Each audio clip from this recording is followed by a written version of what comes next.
Yo, what's good, YouTube? Antayami here, back with another video. And in today's video, we're gonna be going over 5 new, or not new, but just things to remember, 5 tips to help elevate some of your gameplay, playing with like the White Forest deck, or playing with like the Fiendsmith cards, or just playing through some just typical interactions and just things to keep in mind. So, if you guys, again, liking the content and stuff like that, make sure you guys leave a like on the video and subscribe to the channel.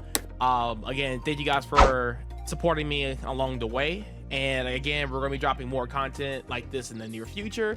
So again, if you guys have any questions or anything you guys want me to do, please leave a comment down below and I will definitely try to get to it as quickly as possible. All right, let's go ahead and hop into the 5 tips. All right, guys, for tip number 1, we have playing around talents with Desiree, or if your Desiree happens to get stolen, or to play while Widowmaker is another way too, if it's not equipped with sequence. Well, sometimes this card is not always equipped with sequence. So in the first step here is, whenever you activate Desiree's effect, it's always important, and it looks extremely weird, but always negate your Desiree. Always negate your Desiree. And you're going to be asking, why negate the Desiree? Well, for this particular scenario, this is why we would do this. Just imagine you having a field here as well, and let's say your first interaction was like normal summon like a monster that was relevant here, like, I don't know, ice or something, right? And then you activate the effect of Desiree to negate the ice. I know it's Ash Blossom, but bear with me. And then you target your Desiree, and it will non-target Desiree and Ash Blossom. And the reason why you will do that is because if their next play here is triple attack this talent, they will actually, let's say, potentially take your Desiree. And if you read Desiree's effect, if you come down here, you can only use each of the effect of Desiree once per turn. The term "you" is implying to the player. Since your opponent now controls your Desiree, they can actually use its effect this turn. And I know a lot of people get stuck with this because Talents is a very popular card right now in today's metagame, and of course in Posuda you're going to see probably triple attack the Talents in people's side decks, main decks. It's going to be everywhere, right? And then what's another engine that's going to be everywhere? Fiendsmith. So if you're playing Fiendsmith cards, make sure you negate your own Desiree whenever you use the effect. So just in case they do Talents it, it's not an option for them to take it and also use their effects to also help break your board. So just keep that in mind. The benefits of this is that when Desiree's negated, it doesn't matter. Like Desiree already uses effect, which is to negate cards on the field. After that, nothing matters. The equip cards is what's giving Desiree the protection effect, and also the boost and piercing. So these cards are what's giving Desiree the bonus effects, where Desiree had to use his field effect, which is the only one that's relevant. So him negating himself, it doesn't do anything for your downside. There's no downsides to it. So just always do it. Keep that in mind. All right. This is tip number 2. So in this position, we have our opponent just on a designator. Or detonator, sorry, only on detonator, and we have access to Fiendsmith. Let's just say, for example, we mode charm our opponent, let's say Furaros, right? And they just go ice into like detonator, and they just pass, right? Fiendsmith by itself can out a detonator, even if it is underneath or has twins the Eclipse underneath detonator. So this is how you would do it, and it's a very like a sequence that detonator cannot interact with you at all. So do these steps in this order, and you will always beat detonator with just one Fiendsmith by itself. So first, you will activate Fiendsmith. Fiendsmith is going to search track. Track is going to activate itself to search the Lurie. Discard Lurie. Lurie's effect is going to activate. Detonator still can't pop anything. Specimen Lurie into the Requiem, And then this is the part that's really important. So at this point, you'll go Fiendsmith effect. Very important here. You would not go Requiem effect. You want to go Fiendsmith effect first. Your opponent's gonna have a window to respond, right? So, you know, if they go detonator, popping, Requiem, then you're gonna chain Requiem and dodge the detonator. Nothing happens, right? Then when your opponent doesn't have any responses, you'll actually go into chaining the Requiem, and Requiem's gonna summon Lacrima, and then Fiendsmith Engraver is gonna summon itself out.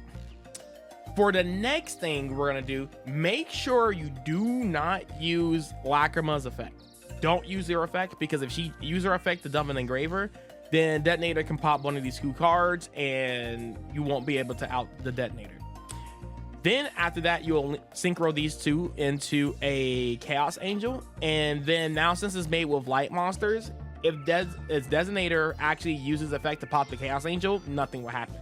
Chaos Angel is going to banish the Detonator, and your opponent is like, oh my god, you're a god, and they scoop. So yeah, even if it had the Eclipse underneath it, Detonator won't be coming back because it's actually banished. So that's also something fun fact to keep in mind as well. All right, on to the next tip. All right, for this tip, we're going to be talking about Choruzo, and this card is actually very similar to Necroquip Princess. You know how Necroquip Princess can use monsters in the spell and trap zone as like materials for its summon? Well, fun fact, this card is almost worded pretty similar to Necroquip Princess, because it comes down here, one spellcaster monster or one fusion XYZ Link monster. That's important. It doesn't say anything crazy like that.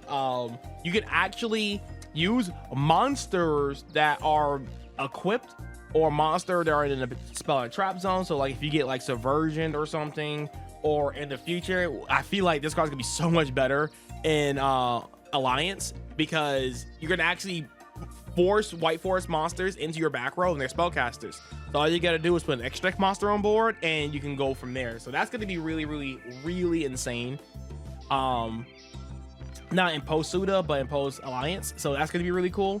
But as we got here, we have a Black Witch, which is a spellcaster, and we have Requiem equipped to the Lacrima. And since this is a monster from the extra deck, or a Link monster, and Black Witch is a spellcaster, you actually meet the requirements for the Choruzo. So just keeping that in mind, that might pop up in some of your grind games, or it may come up in sequences where you can actually make a really good play with this line. So just a reminder, keep in mind that you can actually use monsters that are actually in the spell and trap zone. So, but yep, that's it for that tip. All right, for the next tip, I feel like a lot of people don't understand that when you have access to Desiree or Agmande, that's already like 64 points of damage, of direct damage. So all you need is another monster that is 16 or more, and you already have game on board. It's almost like a really weird access code talker, and let's dive into how that will work here. So we'll go Engraver, and we're just gonna skip the Fiendsmith stuff. We've seen the Fiendsmith stuff over and over again. So you just do the whole Fiendsmith line, you summon a Lurie, Lacrima, all that fun stuff. Yeah, dump Engraver. Engraver shuffles itself back, summon itself. I did that so I can summon out the Black Witch for free. The effect here doesn't really matter. Then next, you're gonna go into Sequence here. Sequence is going to make your Desiree. And then after that, we're gonna go into Agmande. And since Black Witch meet the requirements of having more than 16 or more attack, this is game on board. Another fun thing you can do with this too, if you want to out another card on board, let's say like they have another monster on board, and that's like, okay, that's not quite game, you can actually link into this using Desiree's effect to shuffle back the Sequence and outing whatever problem that's on the board that's preventing you for OTK, and then just OTK. So now we go battle phase, enter battle phase, attack with 18, attack with 25. And then we're in the battle phase still. We're going to activate the effect of Agmande. Agmande is going to special summon back our Desiree, and we're going to attack for 46, which is, as you can tell, way over game. And your opponent is OTK. Now, this comes up a lot of the times because you play Bestials, you play Nib. There's games where I literally just punish my opponent with Imperm Nib. They go, okay, pass. And then I go Engraver, and that's OTK because you have Nib that has 16 or more attack, and then you have Engraver. And then you can use the Fiendsmith effect to send the Nib token. Game comes up so much. It's great. All right, let's on to the final tip of the video. All right, so this is the final tip of the video, and this one is more towards playing around triple tactics talents the best, and this is the way I do it. Also, it is very matchup dependent, but let's take this for example, right? You have like hand traps here, right? If my hand will ever play into talents, because I know some people are trying to chain Ferraros in the standby phase, just to play around talents a little bit better, right? We already shotgun Perulia, and a lot of times we don't shotgun this card. We usually hold it until they activate a card in the grave to use this. So this card will always usually play into talents unless you just want to rip it and they have to play into it, or you know, they pass. Like if they were on, like, I don't know, Horus or something like that, like they have to summon monsters from the grave to play or something, who knows, right? But a lot of the times you wait until your opponent put things in the grave and then you summon or banished. So say for example, if you have Ferraros plus Imperm, if you only have Ferraros and Imperm as just your hand traps, you actually shotgun this in the standby phase to play around the talents. You don't wait until, like, you know, whatever, and then they're going to try to build a board that doesn't play into Ferraros as bad, and then you have Imperm to kind of like punish them for anything they trying to play, or if they just pass, you know, fantastic as well. So if I have something that doesn't play into talents directly, then I just play around it completely. There's just no reason to play into it. Just don't do it, right? But then if you have something like Ash Blossom plus Ferraros, then I'll just hold Ferraros, because if you're going to activate Ash, you're going to play in the talents anyway. So there's this moments where you'll actually hold this, wait till your opponent commit a little bit, and then you can go Ferraros, and then later on you can Ash, or you go Ash, chain Ferraros, and they have talents. That's cool. They can look at your hand, but if they don't pass on anything great, or if your hand is ultra broken, then talents is going to look really foolish here, right? So but yeah, that's it for the tips for this video. I hope you guys enjoyed it. I just want to give you guys some just general tips to just kind of keep in your mind when you're playing your games and stuff like that. So but yeah, again, if you guys enjoyed the video, please leave a comment down below and like and subscribe to the channel. And again, if you guys let me know whatever you want in the next video or future videos, please let me know in the comments down below. With all that being said, stay beautiful and have a great rest of your day.